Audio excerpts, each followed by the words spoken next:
在被钢筋水泥包围的当下，在财富资源堆砌的文明都市里，你很难想象有这样一群人，他们仍生活在亚热带的崇山峻岭里，至今依然延续着祖上原始的刀耕火种，自给自足的简朴生活。他们生活在中国、越南、老挝交界处，又称三国人。他们信奉万物有灵，除了种植旱稻、玉米、甘蔗外，其余时间靠打猎或采摘野果、山芋维持生计。他们就是生活在老挝深山里的阿卡族人。特殊的地理环境和气候造成了独特的阿卡族文化，族中已婚妇女赤裸上身，袒露双乳。阿卡族女人要先怀孕后才能结婚，以此来保证部落的繁衍。这个古老的民族最早生活于中国青藏高原，后逐渐迁徙至云南地区，再从云南进入越南、老挝等深山。阿卡人的历史其实就是一部迁徙史，无论是红河上游的哀牢山路，还是湄公河上游两岸，阿卡人村寨不无和谐地与大自然融合在一起。这里的村庄被茂密的森林掩盖着，鲜为世人知晓。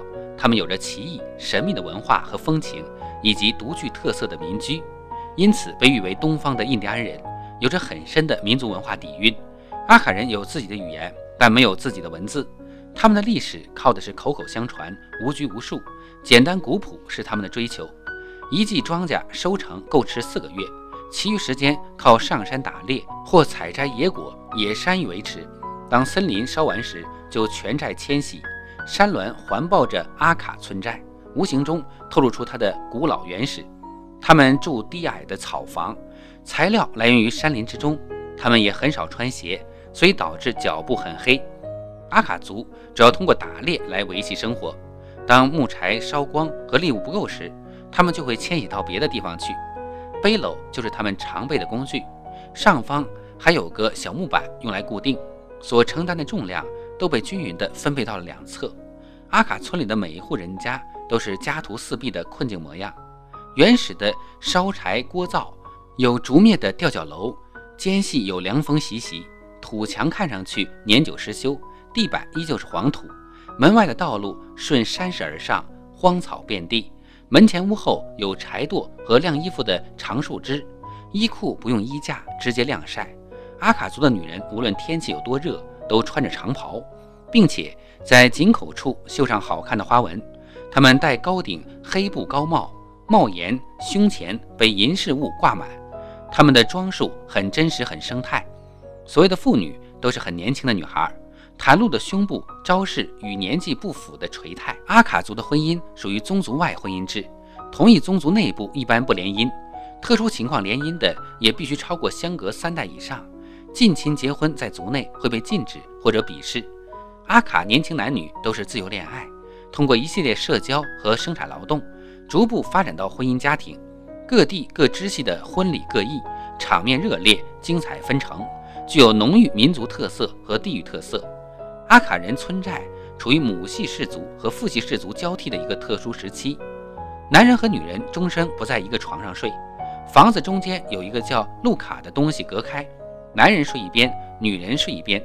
女人走女人的楼梯，男人走男人的楼梯，把女性贬到特别低。但是很奇怪，女性又保留一些特别的权利。祭祀祖先的祭台必须设置在女人这一边的房间里，女人要出嫁必须获得这一姓最年长女人的同意，才算合法出嫁，才受到这一姓氏的庇护。阿卡妇女婚前一般穿上衣，婚后则上身赤裸，不穿上衣。阿卡人结婚习俗是女人要先怀孕才能结婚，结婚后家里所有事务都由女人来做，包括割草、种地，但家里大事小情都由男人做主。通常情况下，阿卡族妇女少则生4、5个小孩，多则7、8个，因此她们的乳房也就常年裸露在外，直到上了年纪不再生孩子了，阿卡族的女人们才会把乳房放回去。阿卡人认为不这样做就会有鬼上身，引起很多病，并认为这是一种美和荣誉的象征。事实上，这种露乳房的风俗与阿卡人崇尚生育文化是分不开的。即使是那些穿着现代服装的当地女孩，也会时不时地撩起上衣来擦汗，对身体的裸露毫不忌讳。故此，也有人把阿卡族称为露奶族或露乳族。阿卡族人生活很艰苦，至少在我们看来是很艰苦的。阿卡族的大多数孩子们是无法接受到基本教育。你可以想象，这些山里的孩子长大以后会很难被主流社会所接纳的。生活虽然艰苦，但这里的孩子们却过得很快乐。他们无忧无虑、肆无忌惮地在河中快乐戏耍，天真无邪的笑脸和已被流光的河岸，你能感受到他们是发自内心快乐的。和阿卡族不远的大山深处，生活着一个更颇具神秘感的族群，世人称之为利米人。因为气候潮湿，建盖房屋离地3到5寸，曾被称作离地人。利米人的祭祀活动十分频繁，祭祖先、祭树木、祭田公田母、地公地母、祭山神等等。由频繁的祭祀活动可知利米人对大自然的虔诚和对神灵的顺从。除了祭祀，利米人最欢乐的节日就是大体上与火把节同期举行的摸奶节。3天的摸奶节是未婚男女出门赶集找对象的隆重节日。一旦找到对象，少男少女牵手钻进密林。赶集和找对象时，无论认识不认识的男人，如果在街上看到喜欢的女孩，谁都可以摸一摸女孩的胸部，以表达喜欢之情。女孩会假装躲避，仅仅用手挡住一边乳房，以为意中人保守忠心，却不会生气。男人以摸多少为骄傲，女人以被摸次数越多为荣耀。摸奶节的3天，白天男女老幼聚在一起载歌载舞，夜幕降临，老幼撤离，年轻人则围着篝火纵情喝酒、跳舞调情。露乳不仅是这些高山人的特俗，非洲哈亚族人也喜欢露乳。露乳引情郎就是哈亚族人的一种特殊习俗。哈亚族姑娘为了吸引小伙子注意，常把乳房裸露在外，并把这看作是一种自然美。同时，这也是为了让父母监督，根据乳房的变化，父母可以发现自己的女儿是否已经怀孕。如果未婚先孕，会被看作是家门不幸。印尼的巴厘岛曾经也有露乳的习惯，由于当地气候炎热潮湿，体感温度颇高，因此在历史上，巴厘岛妇女多露胸露乳。但是随着大批游客的进入以及各种文化的涌入，这种露胸的习俗已不多见。而尼泊尔女人则露天洗澡，画面非常香艳。在尼泊尔一直流传着这样一个习俗，那就是露天洗澡。只要你前往乡村部落，随处都可以看见那些正在露天洗澡的女人们，这已经成了当地一幅别具特色的画面。露乳这种习俗古已有之，早在唐朝的时候便盛行露乳妆。那时唐朝女人喜欢把酥胸半裸露在外面，丰乳半隐，欲隐又现。